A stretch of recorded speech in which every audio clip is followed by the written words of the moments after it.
السلام علیکم. من این کتابی نوی من که گریه بی صدا نام دارد در زیر تحریر شاعر و نویسنده با استعداد تاجیک اسدالدین آدینایف در نشریات استعداد از چاپ برآمده است.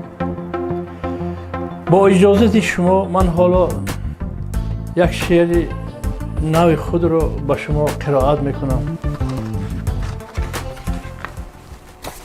خداوندا گناهگارم، گه ترک وفا کردم، به یار خود جفا کردم، نمازم را قضا کردم.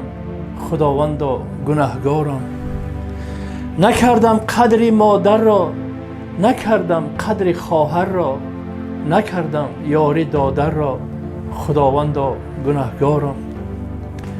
پدرجان یاوری من بود، همیشه در بری من بود، نفهمیدم من این را زود. خداوندا گناهگارم. گه من از پسی خوردن، فراموشم بشد مردن، و از این عالم چی را بردن. خداوندا گناهگارم. گه عیش و سرور کردم، گه کبر و غرور کردم، تو را از خویش دور کردم. خداوندا گناهگارم. دویدم از قفای نفس، بماندم در بلای نفس، بمردم از جفای نفس. خداوندا گناهگارم. ز عشق یاری بی پروا، شدم مجنون واویلا، فراموشم بشد دنیا. خداوندا گناهگارم. گه دادم دل آزار، نرفتم دیدنی بیمار، نپرسیدم دلی افگار. خداوندا گناهگارم. گه از بنده رنجیدم، به حال بنده خندیدم، ز قهر تو نترسیدم. خداوندا گناهگارم. گه حق گه دروغ گفتم، به گپ حق برآشفتم، گه در سو من خفتم. خداوندا گناهگارم.